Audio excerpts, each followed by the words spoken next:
Hello, everyone. Welcome back. We are live and we are alive and well. We had a little Yes. health issue Man. yesterday, Not going well, but we're good but now. we're here.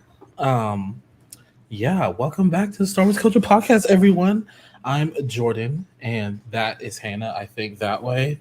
This way. I know. I Yeah, can never get the pointing whatever right. way. Here I am. There I am. There we are. Hello. Yes, we today are joined by someone very, very special, someone very amazing.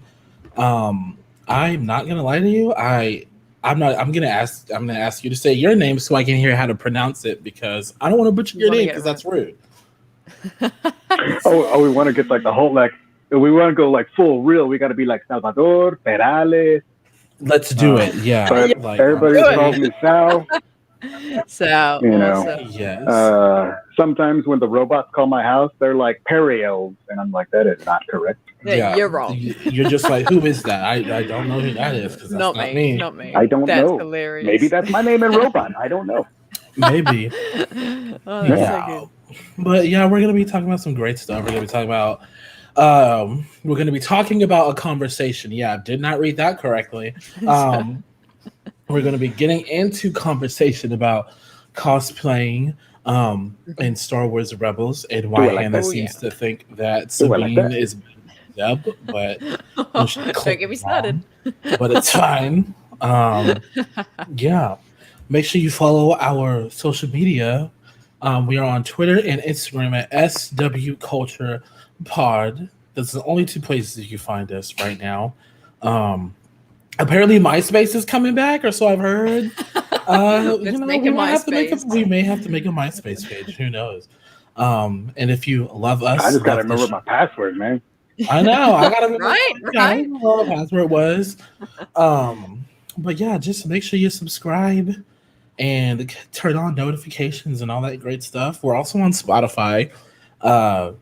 Audio only. So if you're driving, driving somewhere, you don't feel like listening to music, turn on the podcast. Listen to our voices. Yeah. Listen to our Star Wars conversations. Yes. Thumbs up with a little heart or whatever.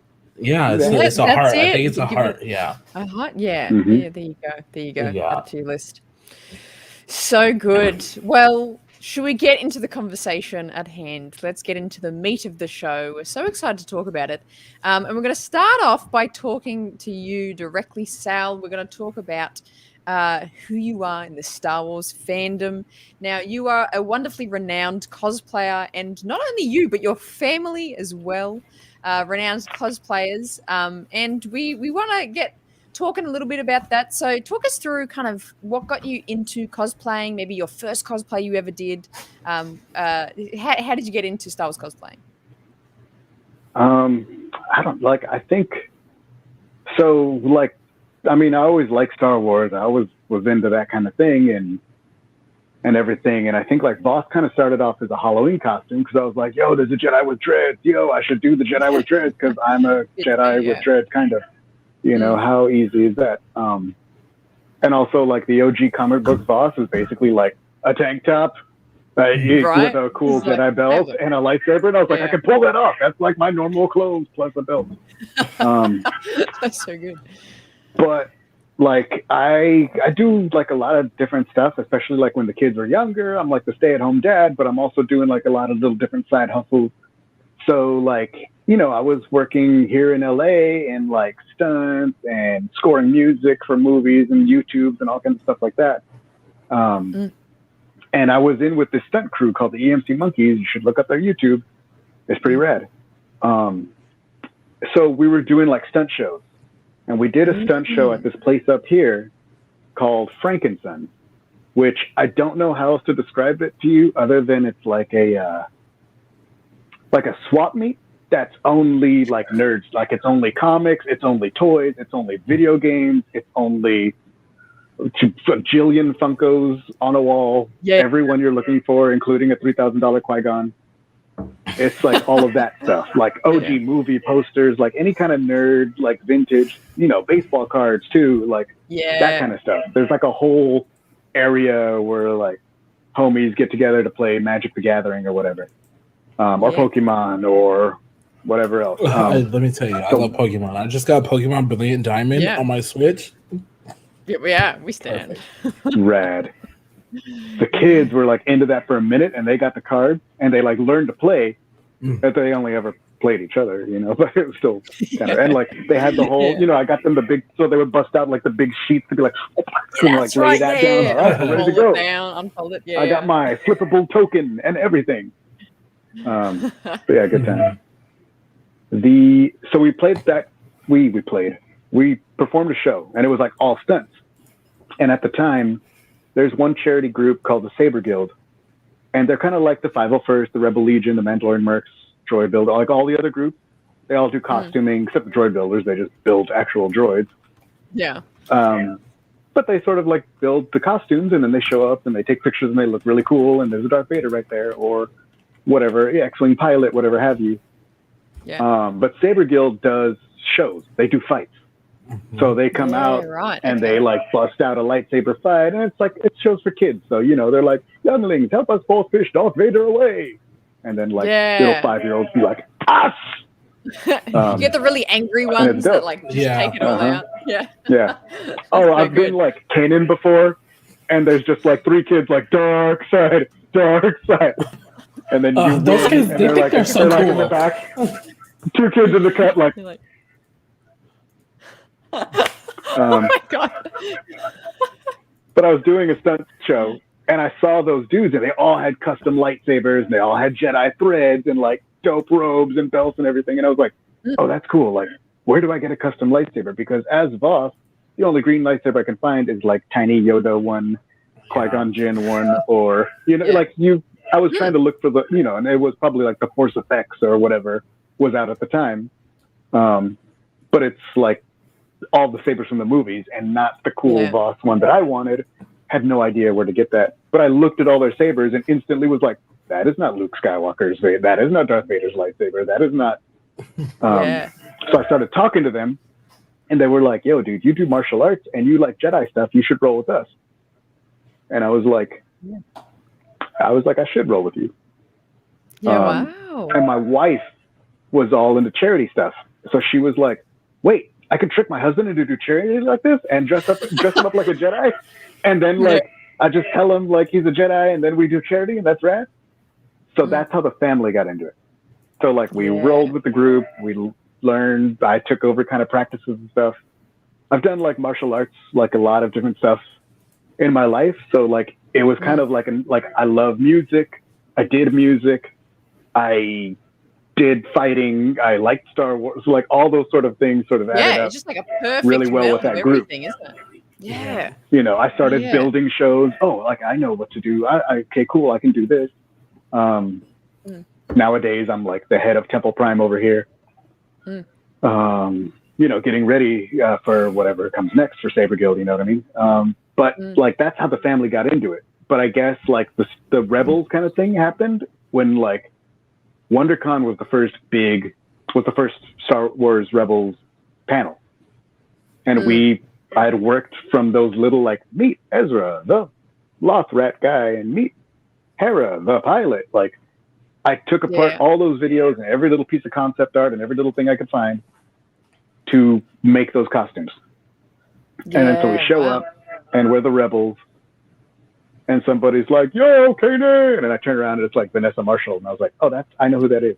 I saw her in the video. That was magical. Like meet Hera, but she was like walking away somewhere, like, and I was like, oh, but that's still rad.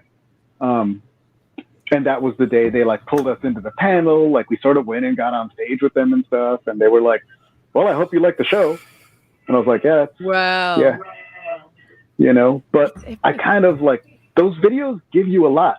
Like it was like, yo, Kanan's a Jedi who lives in a time when it's not great to be a Jedi. Kanan has found his way to like exist. Ezra is a guy who's just grown up. He doesn't know what the Force. He's just like whatever he can to serve. Like you got a lot from those little videos. So I already felt like I sort of like knew, but it was really my wife's idea to be like, we could do this as a family. And I was like, what if I just stay Voss and we have like 2 random kids with us at all times in Rayla? Like, and she was like, but you could do another costume. But Yeah. I feel like she was Voss's right, kids would obviously. be like insane too. Like Voss's kids would just be off the chart, like wild. Yeah.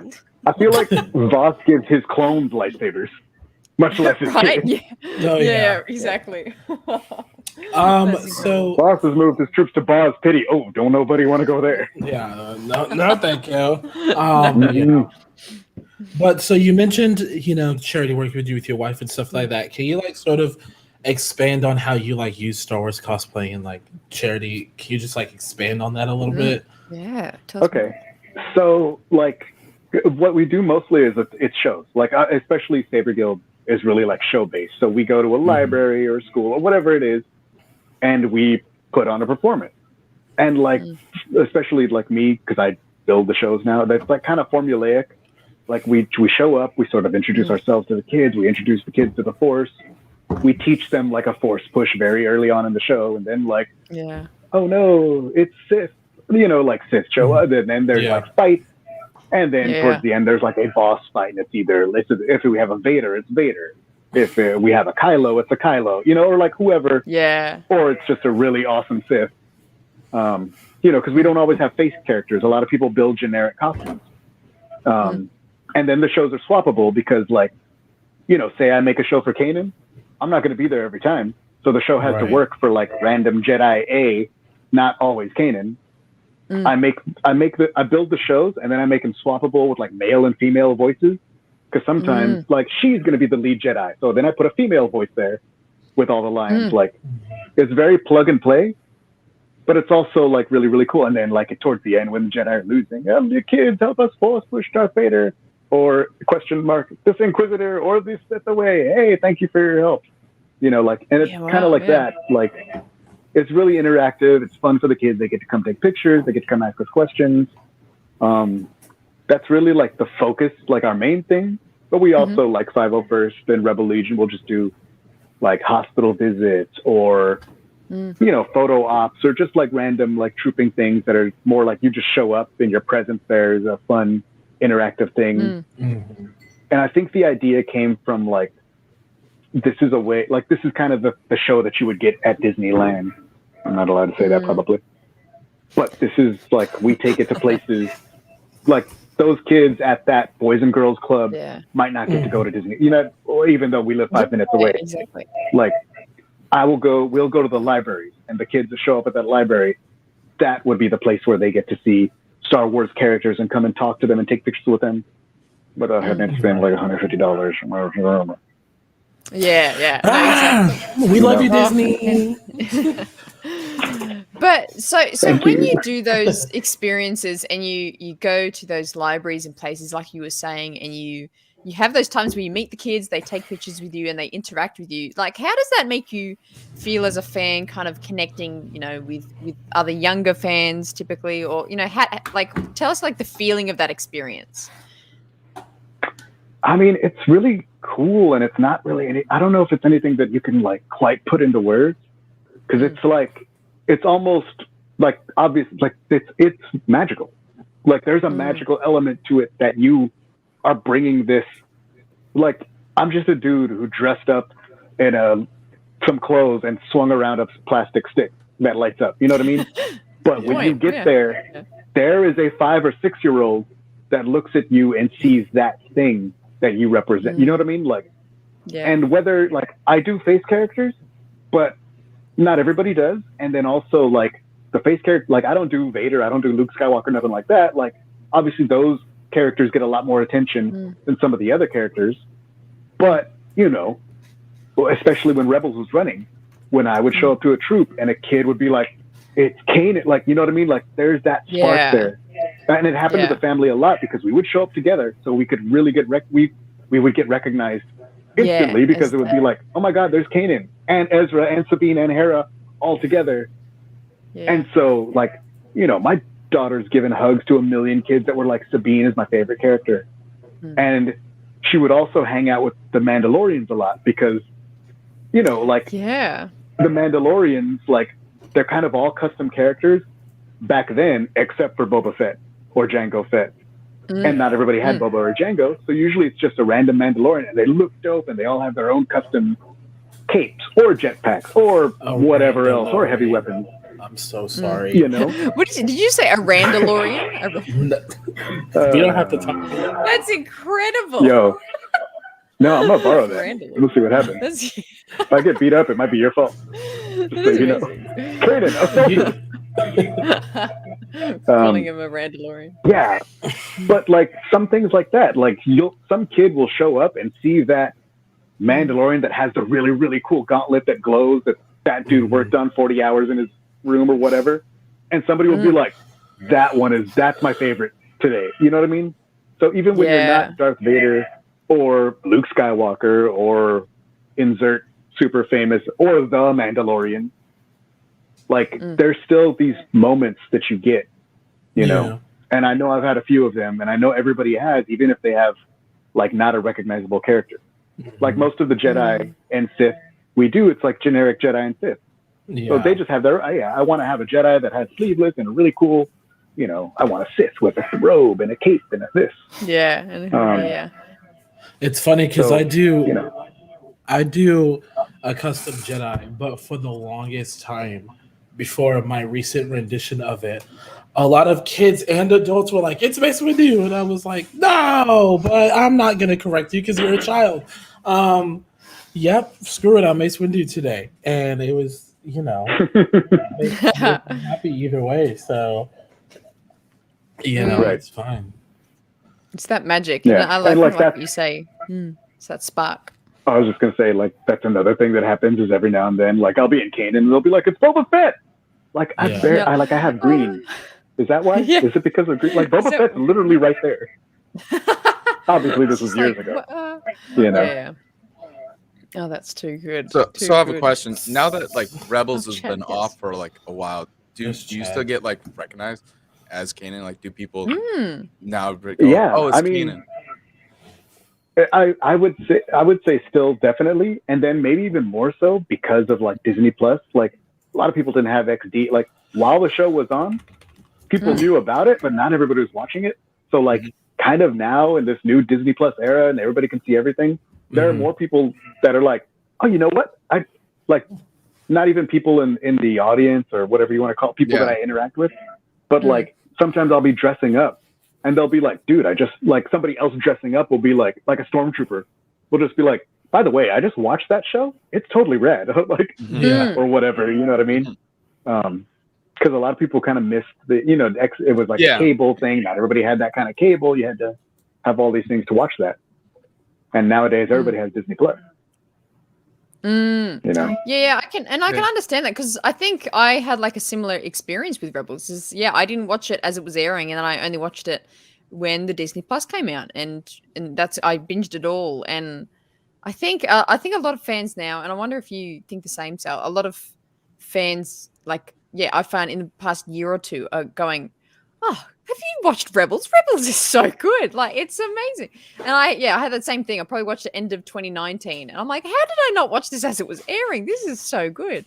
But I guess that is the pro of getting such a service like Disney Plus and, like, you know, streaming whenever, you know, people are getting more exposed to the show. Did you find that it's getting more traction after it's been aired and we've got the Disney Plus now?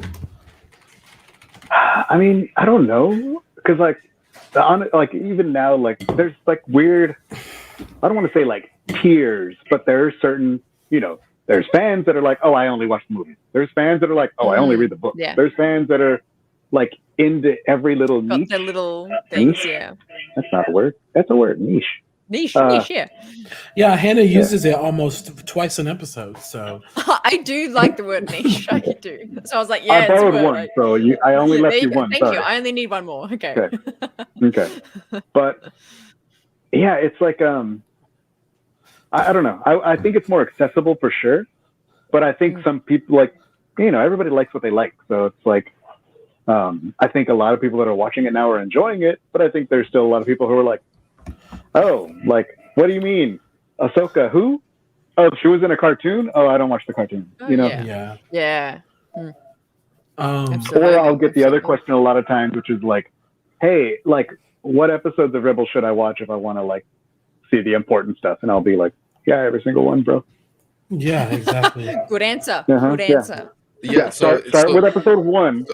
So and then I'll tell you when to stop when you're done. You just go like a season 1, episode 1. About halfway through, it gets really important right there, and then you gotta finish the season to like figure out all the important. It all ties together at the end of the first season. Cool. Once you're done with the first season, Spark of Rebellion, then pay attention. Then episode 2, and then right after that, you go into episode 3. You just keep it going. Fun fact: it's all in a line too, so like you don't have to jump around like Clone Wars. It's like all right. You don't need to listen by Leland Chi for this one. That's so good. That is absolutely right. And in this conversation of cosplaying Rebels, and obviously you have that emphasis on Rebels, talking about how this show kind of impacted the Star Wars world, and because like you said, there's a lot of fans out there that have their niches. See, okay, there's my one. Oh my gosh. And like to know, like, I just like this, certain area. Talking about how the Rebels show actually impacts other parts of Star Wars, and I think I want to specifically ask, how do you think Star Wars Rebels like directly impacted the stories and characters to the original trilogy? And I know there's a lot of, obviously we don't see Kanan, Ezra, Sabine, or Hera in the original trilogy, but kind of their story and the concept of Rebels. How do you think it impacted like the years in universe after Rebels? Do you think it did well to set up what was going to happen in the OT? I mean, I think the most important thing that happens that directly affects those characters would probably be the actual formation of the Rebel Alliance. Because if you think about it, season 1, when Ezra drops that message, is when all of the disparate cells, Rebel cells, each hear a voice. And that's when the leaders, when Bail and Mon Mothma, and even Fulcrum goes like, well, the plan changed now. It's a new day. Like, things are going different now. Because at first they were like, no, don't say anything. That's when they start uniting. That's when they start sending the Phoenix Squadron out to start linking up with the Ryloth Rebels and out with Bail's Rebels and out with Saw's Rebels. And that, what is it, season 3? Or I think it's season 3 when they rescue Mon Mothma and they all sort of meet above Dantooine or whatever. And she calls the meeting when she leaves the Senate, and actually that first moment leads to that. And I think that's the thing that really gets those things moving. So that by the time we get to A New Hope, there is an alliance. You know what I mean? Yeah, that's a really good point. And I think I really enjoyed that factor of Rebels, of seeing Mon Mothma and Bail and seeing some of those side characters kind of in the background of A New Hope and all those kinds of things. Seeing a bit more of what they were doing in the practical side, like what you said, Phoenix Squadron, getting that all together and organizing these fights and it kind of being all over the galaxy and all these different people going this is wrong, there's an injustice, and then it coming together. The coming together of all those characters is quite the magical thing, and it is very much that hopeful, trying to do what's right that I really enjoy about this show, and I think is underrated. There's a lot of meaning and depth to that storytelling. And talking about characters in Rebels and I have something important to say. Yeah, hit me. Because I don't ever get to say this whenever people talk about Rebels. But a lot of people, so for me, listen. It's hard for me to tell people how I feel about Rebels without making it sound like I really hate it or really like it when I'm really in the middle. Because a lot of people love to talk about, like we just did, we talked about it did a good thing to set up A New Hope, but there was all this stuff in season 4, I think, and it just kind of over explained the rest of the original trilogy, which I thought was kind of weird, but also kind of cool to especially when Sabine talks about Rex was at the Battle of Endor, which I think rushing. Because I feel like Disney rushed Rebels. Again, love you, Disney. This is not I'm not trying to I'm just saying like even the end of season 3 and all of season 4 felt super rushed, and it was like, here's all these things that happened at the end of our show, and then we're going to quickly explain everything that happens in Empire Strikes Back and Return of the Jedi. The end, you know? And so for me, it just kind of like, not necessarily left a sour taste in my mouth, but like, it just kind of left me like, okay, well, yeah, I guess that's great that all these things happen to these people. And Ahsoka's with Sabine, they're going to go find Ezra. And then up until The Mandalorian season 2, there really wasn't a lot to like go off of. So like for me and a lot of my friends, we were just kind of like, put Rebels to bed after that. You know what I mean? Because I wanted that more. I was like, I wanted more, but like, if we don't get more, I guess it's fine. Anyways, Star Wars Resistance, and then Resistance happened. That's a whole other thing. Yeah. No, but that's really interesting. You bring that up, Jordan, because I was going to talk about how we've gotten the name drop of Thrawn from Ahsoka in Mando season 2, and then how it is interesting that it's seeming to be that the Ahsoka show is presumptuously going to be about her and Sabine and probably finding Ezra and finding Thrawn. So it's interesting. You bring that up, Jordan. So Sal, weigh in on this. Do you think this was the right move to kind of go to the live action now, or should they have done something a little earlier on? I mean, I guess like my like true answer is going to be like, I haven't seen it, so like I need to see. Like when I see it, then you know what I mean. Like I don't want to like judge their decisions without seeing what that product is. You know what I mean? That's because I can cry all day about like, man, I love cartoons, or oh man, why is it going to be a book now, or whatever it is. But I got Dark Disciple, and it's really good, y'all. So sometimes like different mediums have different strengths, and I think some people don't. They're like they don't see that, or they don't understand that, or they don't appreciate that. Like you can do Mandalorian comics, you can do Darth Maul. Like who looks really good in comics? Mandalorians and Darth Maul. Give me comics about them all day. Like that works. Books can get into characters' heads and stuff. Like people always ask me, hey, like, aren't you sad that you never got the Dark Disciple 8 episodes and you just got a book instead? And I'm like, okay, like I am sad that I didn't get to see the thing, but also like this book did what that thing didn't do what this book did, and vice versa. Like all the stuff in my head when I'm reading the book is kind of imaginary. Once again, everybody out there at Lucasfilm paying attention, I'm looking for those boss gala outfits, so please hit me up with that, because that is one of my bucket list items that I've never seen. I know what Ventress looks like at the gala. Why I don't get to see Voss's nice clothes? Why I can't be classy too, y'all? Why? Anyway, like that book got deep into those characters, and I feel like that was a really, really good thing, particularly for like Voss is almost kind of a new character. He like shows up on an episode and he's like, "Hey, that's your opinion, man." Like all that kind of stuff, But Asajj, like, kind of like that was a really cool dimensional character that got worked out in that Clone Wars, and this story gets into her head in a way that those episodes didn't. You know what I mean? And you can really come to an understanding of who Asajj is and who she sort of lets herself be by the end of that book. Man, that's a good book. I'm sorry, the question was about Rebels. No, but I get what you mean, because you're kind of saying how whatever kind of media it can be, it can still be helpful to the story of expanding that Everything universe. has its strengths and weaknesses. Like I never got to see that gala outfit, y'all. But I got to know Asajj Ventress, dude, and that's not a gift that I take lightly. And as far as this goes, like if they're going to do it live action, I want to see a good story. I hope they don't, because like, every medium has its limitations as well. There's things you could do in animation. Animation is a very freeing visual medium, and once you put things in live action, all of a sudden you're going like, oh, Luke Skywalker's face looks kind of funny, or something like that. Like something as simple as that can pull you out of something, and that's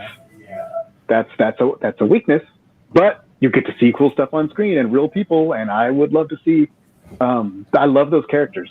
Like like Rebels, even though it was a huge, not even that, like Rebels was a story about those characters. That was Ezra's story. And yes, there was bigger stuff happening all around. Like you guys were talking about how, like you asked me what it did for the bigger picture. But it's really Ezra's story and Sabine's story, and it's like that crew. That's what it's really about. And Zeb. And if they continue that story and pick it up, and Zeb's story. Did I leave out Chaffer? Did I leave out Hera and King? Oh, true. That's what that show was about. And I know people are like, well, why was like Ahsoka doing things? And I was like, yeah, but when you see those things, like, I don't know if you guys remember, but some people were not too hot on Twilight of the Apprentice.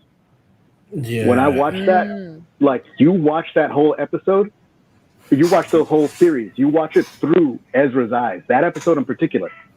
And what's clear, the story is its impact on him. Yeah. And people were mad that they didn't see her story because they wanted to see what happened to her. The story wasn't about her. She was a part of Ezra's story. That's a good point. I like that. Show, so it's fine. Yeah, so leave that. Give her a book. Yeah. Give her another book. Show is. Yeah. Yeah, the other one is Red. I didn't read the first one. I haven't read any book ever. I'm so bad. Really? My attention span does not allow for book reading. I have ADHD. Audiobook. It just does not allow for the ideal book reading. But no, I get that. Yeah, absolutely. Anyways, we stand Rebels. We and Hera, Kanan, Chop. Yeah, but that's Chopper's a really good a war point. criminal, by the way. Right, yeah. We should have made the show about that. Only if it gets caught. Oh my word. Yeah, we're gonna make a 10-minute video. Why Chopper is a war criminal. Yeah. So yeah. Episode 113, try to decapitate Kanan. Yeah. Episode 113, push a fellow droid off of a building. That droid right there. I mean, you can't forget about his first murder in The Bad Batch, though. So he started it off there apparently, and never stopped. Baby's first murder. Murderous droid. Oh, what a guy! What a guy! But Sal, thank you so much for the conversations today. We have loved talking to you. This has been fascinating. We love giving Rebels some airtime and giving it some love. And now, if people want to see more of you, hear more of you, where can they find that on social media? You can check us out at The Rogue Rebels. That's on Instagram and TikTok, and we're on Twitter we are at Rogue Rebels Fan. We have a website. It's theroguerebels.com. Like, we review books, comics. I write up things about how I make costumes and really cool things this is epic. This is how, like, show us your Ezra helmet as well. On the Kanan mask. I got an Ezra helmet over here. Yeah, the whole family rolls deep. Oh, so good. So we go hard, even if it's only in one episode. Even if it's only in one episode, I'm like, where can I get a Stormtrooper helmet because it needs to be painted like a lock? We're doing it. It's happening. Yes. It's happening. I can reach it. Oh, it looks so good. It looks so good. Oh, that is epic. That is epic. Love it so much. Cosplay King. Do not love painting up Sabine paint job helmets because you kind of look at them and you're like, oh, this is fine. And then you realize there's like, she uses 13 colors and like there's different little weathering and sprinkling techniques that are not easy.